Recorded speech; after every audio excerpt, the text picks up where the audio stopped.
Pregação do Evangelho com Márcio Freitas. Se Deus quiser. Já faz algum tempo eu entrei no ramo de alimentação. Eu fui assistir um filme esses dias atrás, que está disponível até no Netflix. Ele começa o filme dizendo assim, ele é um chefe de cozinha, muito estrelado. Ele fala assim, Deus criou pêssegos e maçãs, não dá para competir com isso. A gente faz alguma coisa. A gente vê que assim, tudo que precisa para a vida, Deus já criou. Deus já fez. Não tem nada que a gente possa fazer. É interessante que as 4 primeiras palavras da Bíblia, no princípio criou Deus. Pronto. Ele não iria criar algo incompleto, algo faltando, algo para ser melhorado, porque Ele é Deus. Deus faz as coisas de maneira perfeita, de forma perfeita. Obviamente a gente não vive mais nesse mundo que Deus criou. Nesse primeiro mundo, que a Bíblia diz no primeiro versículo. Porque aconteceu um problema.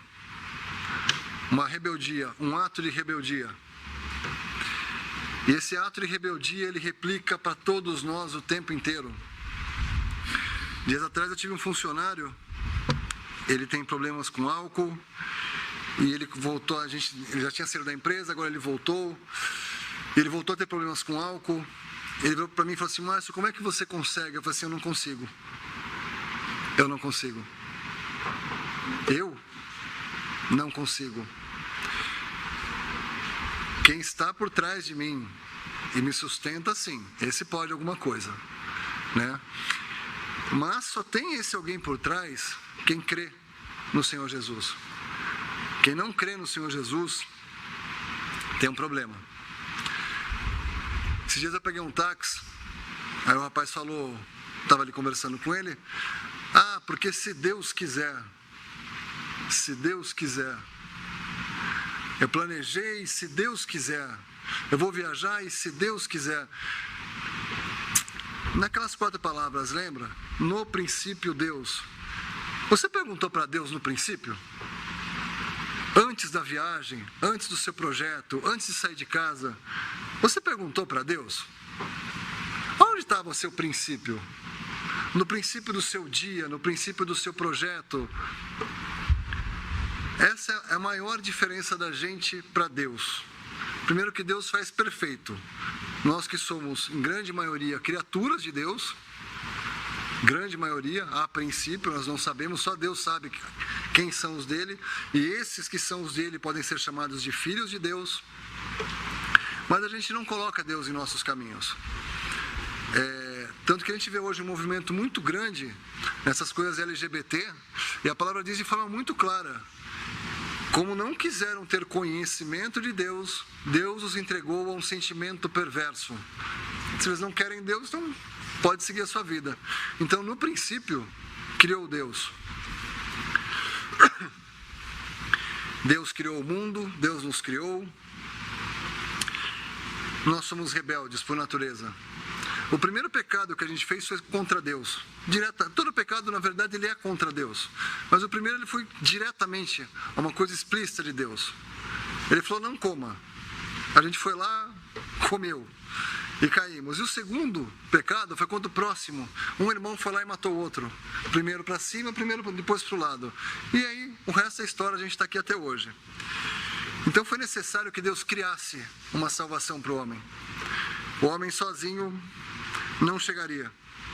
Então quando a gente fala, se Deus quiser, o que Deus quer? Quer que todos os homens se salvem e venham ao conhecimento da verdade. Se Deus quiser. Deus quer que todos os homens se salvem e venham ao conhecimento da verdade. Isso é o que Deus quer. Esse é o planejamento original de Deus. Não é o nosso planejamento. Porque tudo que a gente planeja, da hora que a gente acorda, a hora que a gente dorme, é contra Deus. Tudo que a gente pensa é contra Deus. O tempo inteiro. Para tudo. Então ele teve que vir até aqui. Ele enviou seu Filho ao mundo para morrer por nós, pecadores. Independente do que você acha ou que você não acha, você é um pecador. Porque essa é a palavra de Deus dizendo. Quando eu conversei com esse taxista, ele falou assim, se Deus quiser, você procurou saber a vontade de Deus? Aí eu disse para ele, olha, ele veio ao mundo, ele tratou antes com várias pessoas, ele teve várias aparições, aquilo não deu muito certo. Ele mandou o seu filho ao mundo, deu todas as provas de quem ele era, nós o crucificamos, nós o matamos, e ele deixou tudo escrito. O que mais que ele precisa fazer para a gente entender isso? O que mais Deus tem que fazer? Ele já veio, já deixou escrito, aí a gente pergunta, você já leu? Você já abriu? Porque é interessante, assim, quando a gente fala que se Deus quiser, vamos procurar então saber a vontade de Deus. Por exemplo, uma coisa também que é muito comum, a gente fala que a palavra de Deus é verdade. Eu disse isso para um outro rapaz, ele falou assim, mas Márcio, cada um tem uma verdade. Eu falei assim, nossa, teria que ser um Deus muito maquiavélico, para que cada um de nós tivesse uma verdade. É uma verdade assim diluída, cada um cria a sua, então para que Deus? Você não precisa de Deus. Se você segue a tua verdade, se o padrão é você, para que Deus? Onde está a verdade? Então, nesse pouco tempo que a gente tem aqui, vamos procurar olhar um pouco para esse homem que Deus enviou aqui. É interessante que assim, quando a gente lê sobre a vida de Jesus, ele já nasceu sendo perseguido. Ele foi perseguido durante toda a sua vida. A gente às vezes reclama de estresse, de um chefe que pega no nosso pé, alguém próximo que tenta nos sabotar. Ele veio ao mundo e ele foi perseguido. Ele teve que fugir. Porque simplesmente a gente não quer saber de Jesus. Em momento algum a gente quer saber de Jesus. É interessante que quando a gente fala, às vezes, de Deus, de religião, as pessoas até conversam. Quando você fala de Jesus, a pessoa se transfigura. Porque a gente tem que entender quem é Jesus. Aí você pergunta, quem é Jesus? Ele é um espírito elevado? Ele é um profeta? Ou ele é o Filho de Deus que veio ao mundo? Ah, ele é o Filho de Deus. Então, a partir daí, tudo muda. Se ele é o Filho de Deus que veio ao mundo, e por que ele veio ao mundo? Para salvar pecadores. Ele não veio porque a gente era bonzinho. Se a gente fosse bonzinho, a gente não precisava dele. Mas a gente não é. A gente não é. Mas aquele mesmo Deus que no princípio criou tudo o que a gente precisava, ele continua a todo momento criando o que a gente precisa. A gente não. A gente faz ao contrário. A gente vive de novidade em novidade. Porque as coisas não nos satisfazem. Elas simplesmente não satisfazem. O que Deus criou, não, ela satisfaz. Essa semana saiu uma pesquisa sobre alimentos ultraprocessados e incidência de câncer.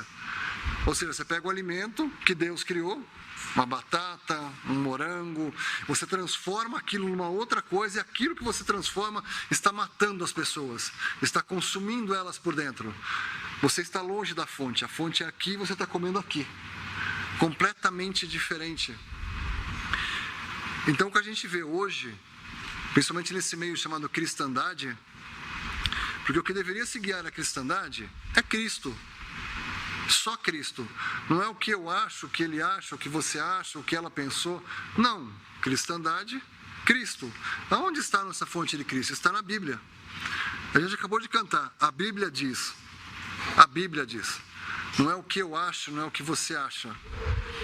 É interessante que assim, quando a gente trabalha numa empresa, uma coisa que dizem muito é que assim, a empresa não se dobra ao funcionário. É o funcionário que tem que se encaixar na empresa ou não. Com Deus é mais ou menos isso. Deus é Deus. A gente tem que se colocar no nosso lugar. E Deus não é o nosso inimigo. O nosso inimigo começa primeiro com a gente. A gente é o primeiro a se sabotar. Porque todas as nossas vontades, sem Deus, é ficar bem longe de Deus. A gente quer viagem, carro, passeio, salvação. Jesus salvar de quê? Pra quê? Isso é conversa de crente. Vocês são... Então assim, tudo que a gente faz é para ficar distante de Deus. Deus não. A criação é dele, continua sendo dele. E faz 2000 anos que ele condenou este mundo aqui definitivamente. Esse mundo caminha para o fim a cada dia, a cada momento. Então, quando a gente fala será salvo, boa parte dessa salvação, o mundo caminha para a morte. E você, caminha para onde? Eu vi uma frase esse dia que dizia o seguinte: eu nunca vi caminhão de mudança atrás de um carro fúnebre. Tudo aquilo por que você luta, tudo aquilo por que você estuda, tudo aquilo que você quer fazer, você não vai levar nada. Tudo vai ficar aqui, como sempre ficou aqui. Todos os imperadores, todos os governantes, todos os milionários. Um dos restaurantes que eu trabalho em São Paulo é de frente a um cemitério. É o que você vê do fim da vida é aquilo: pedra, mármore, pedra, pedra, mármore, mármore. Aí tinha um lá de uma família que ela foi grandiosa no estado de São Paulo nos anos 50. Tá lá, a família inteira enterrada. Não levou nada. Nada. Coisa alguma. É interessante você olhar hoje, sendo cristão, você olhar para um cemitério. É a maior comprovação que a gente tem daquilo que a Bíblia diz. Você olha. Por que você lutou? Por que você luta? Por que você estuda? Por que você quer mudar? Por que você quer viajar? Por que tantos planos? Por que tanta distância da sua família, das suas coisas, do que seria uma vida próxima de Deus?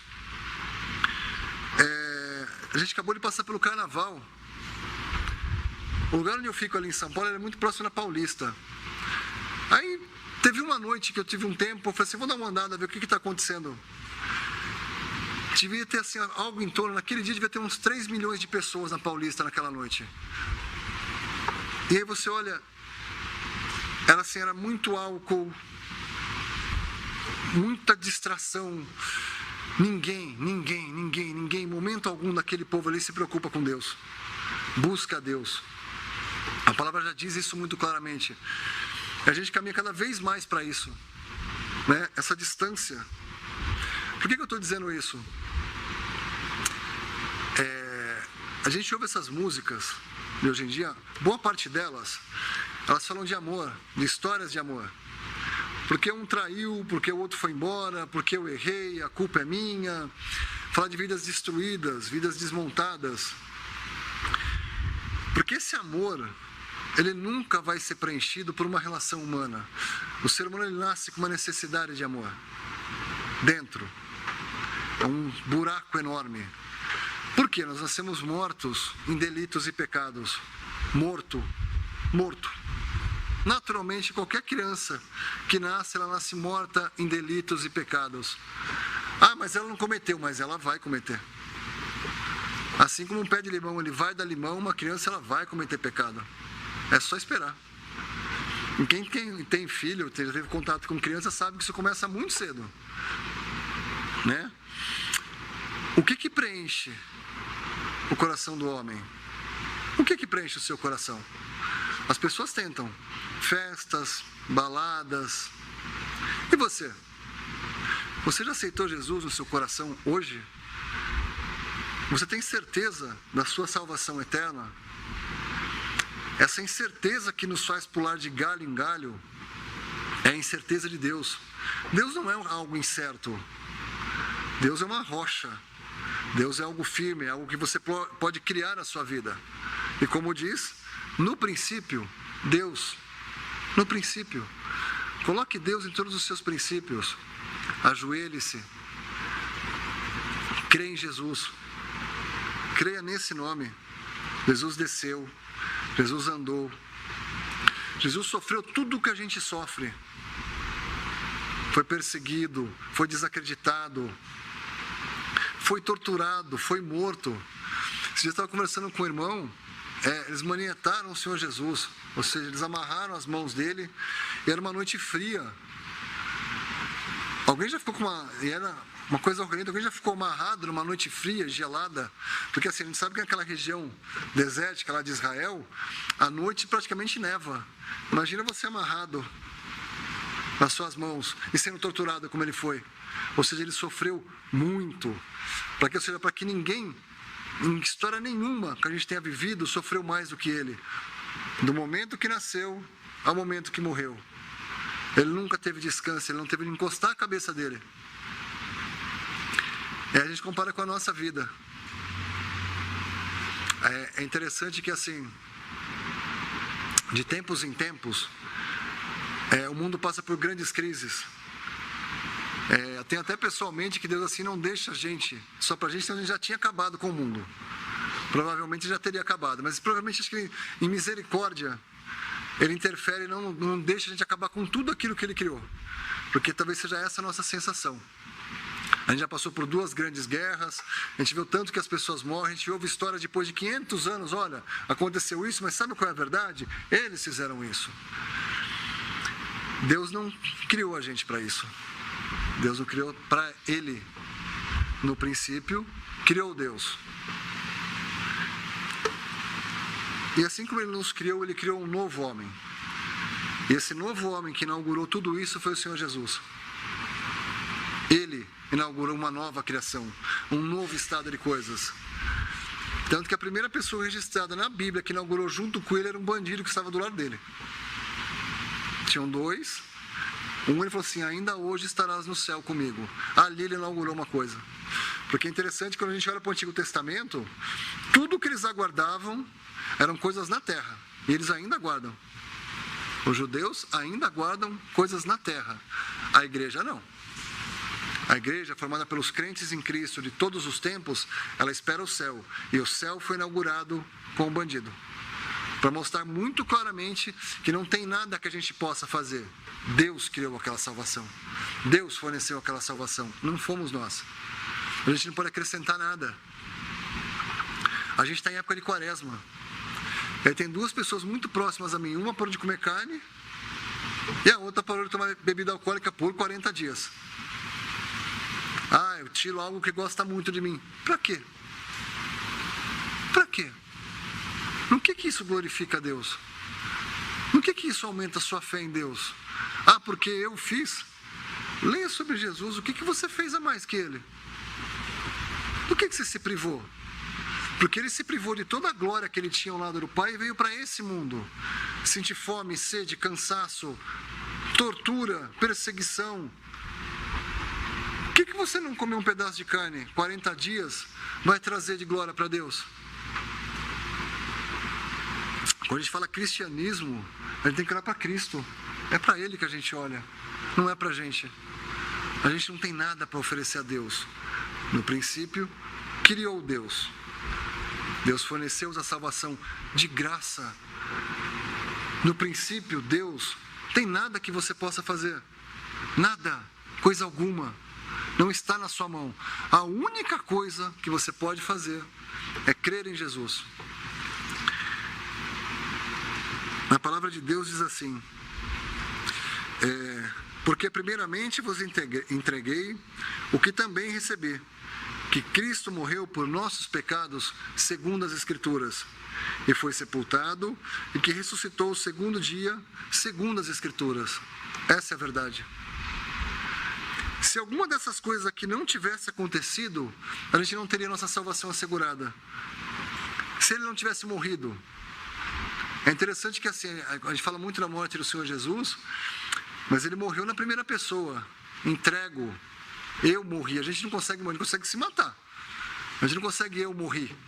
A gente não consegue conjugar esse verbo. Se Ele não tivesse morrido, não teríamos a salvação assegurada. Se Ele não tivesse sido sepultado, descido à morte, não teríamos essa salvação. Se a gente não crê que Ele ressuscitou ao 3º dia, qualquer um desses pilares que Ele faltar, nós não teríamos nossa salvação assegurada. Você não teria em quem crer. Veja que assim, até 2000 anos atrás, não tinha isso. O Senhor Jesus não tinha vindo. Deus tratava com a humanidade de uma outra forma. E tudo que Ele testou, só mostrou que a gente ia cada vez para mais longe dEle. Longe, longe. Cada vez mais longe. O único jeito de trazer para perto, Ele veio buscar. Ele busca hoje cada um de nós, um por um. Ele sabe exatamente o que a gente precisa. Ele conhece cada dor, cada necessidade. Porque só quem passou por toda essa dor, por toda essa necessidade, e como se não bastasse, passou por 3 horas de trevas, recebendo o castigo que era merecido a nós. Nós merecíamos.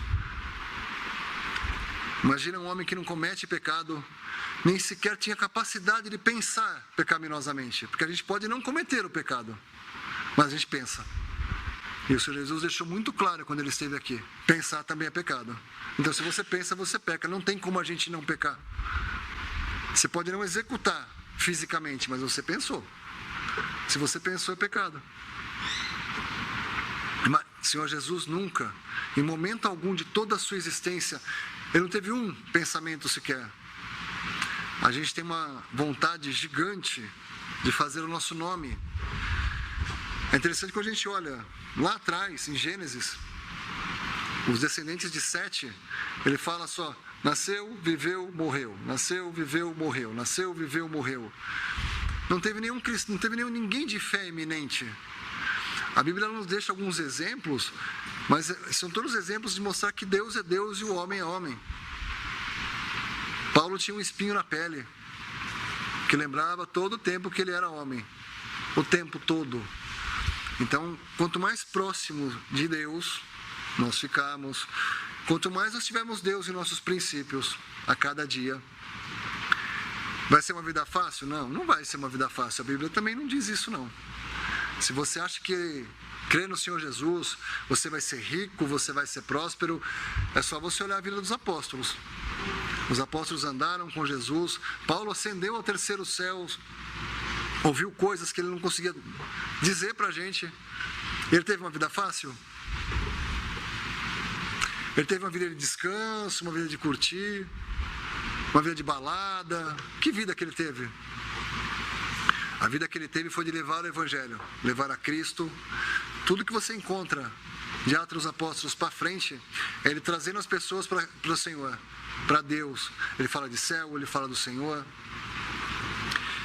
Por quê? Esse mesmo homem que ressuscitou, depois que ele ressuscitou, tudo mudou. Tudo. Tivemos nossa salvação assegurada. Ele ascendeu aos céus e, como se não bastasse esse Deus de amor, esse Deus que nos ama, ele vai lá e envia o Espírito Santo à terra, para que cuide de cada crente. Aquele que crê é selado com o Espírito Santo da promessa.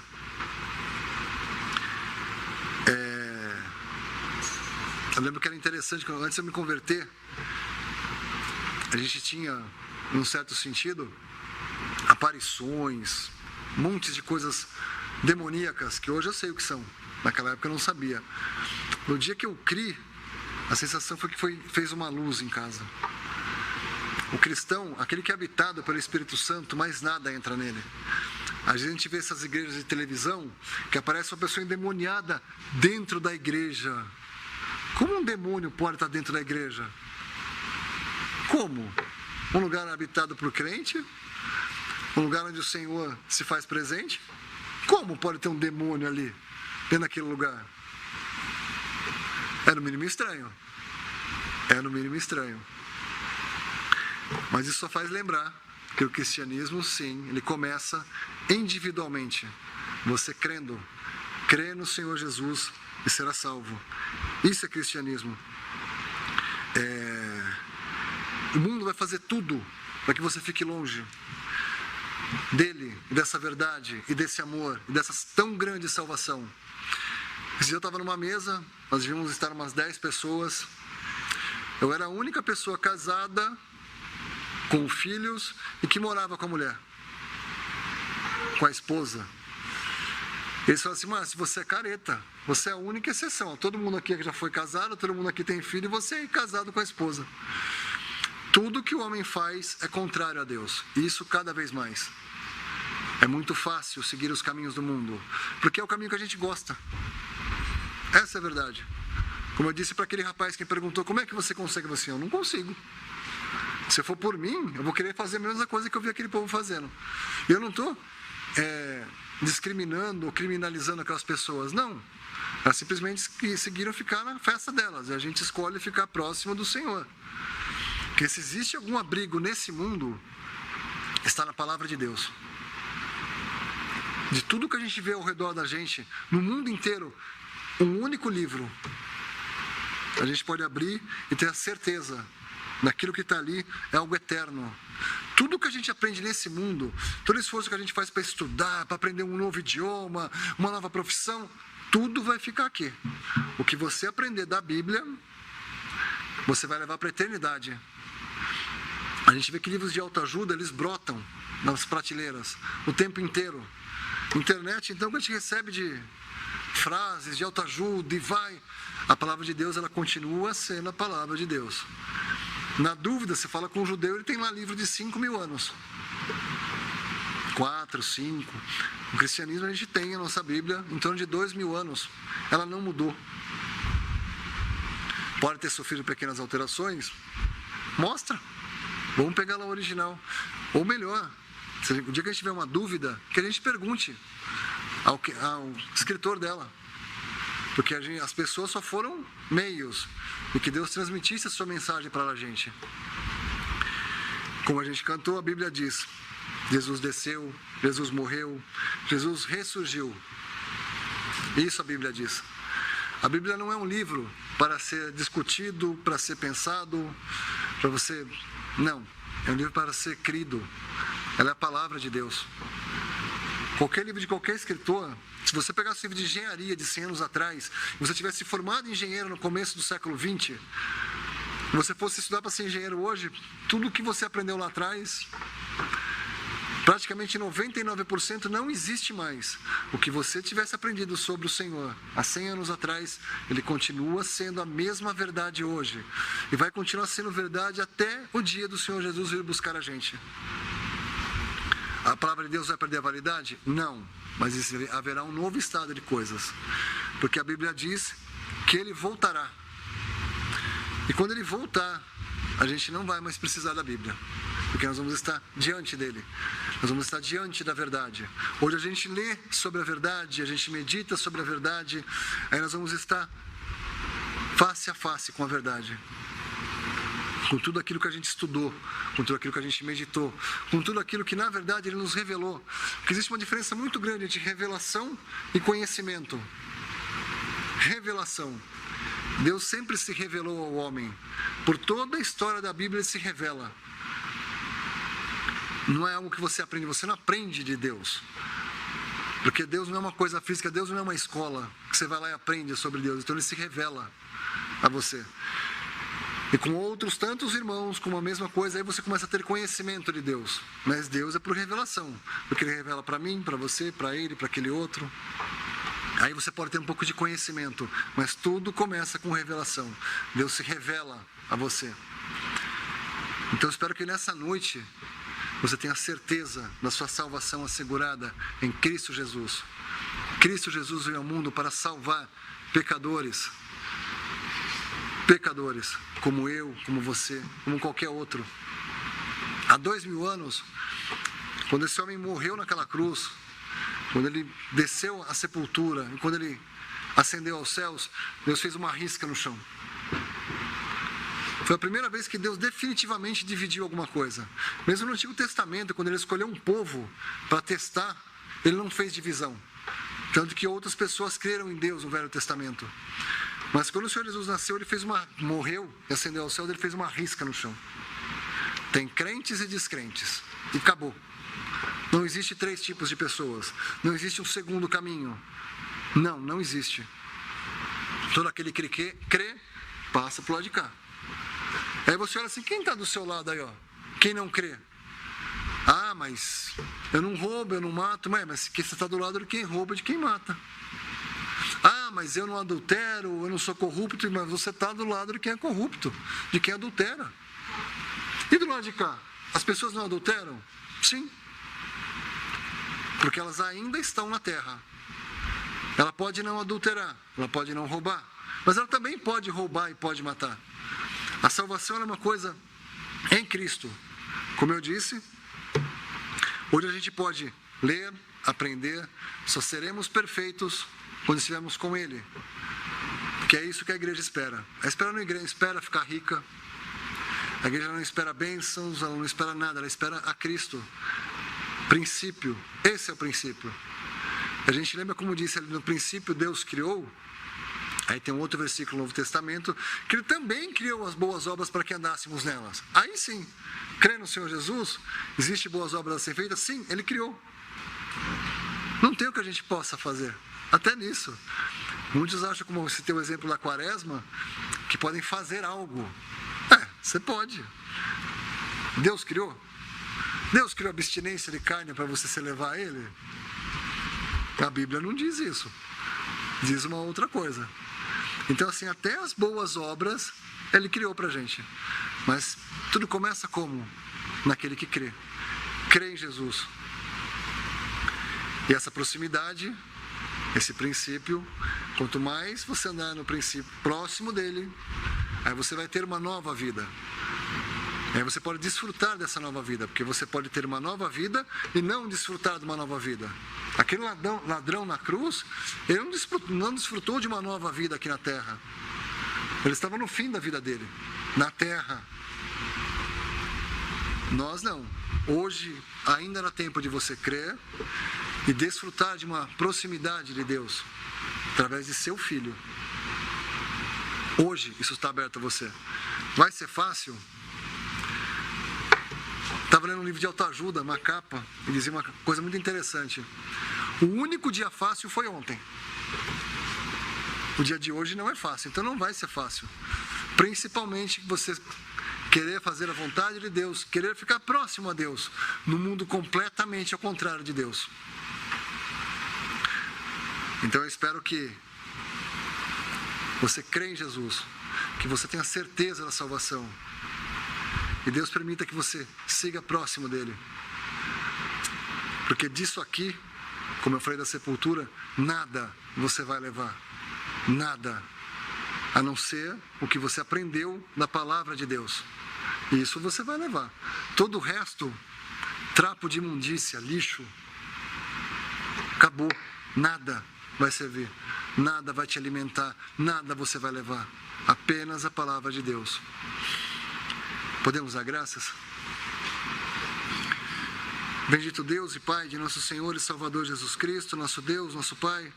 Obrigado, Pai, por tão grande salvação. Obrigado pelo seu amor.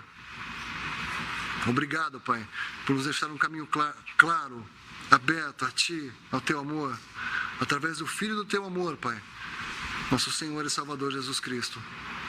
Rogo, Pai, que aqueles que ouviram essa palavra essa noite, olhem para Ti, olhem para Teu Filho e creiam, Pai.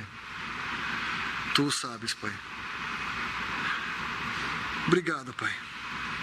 No precioso nome de nosso amado Senhor e Salvador Jesus Cristo. Amém.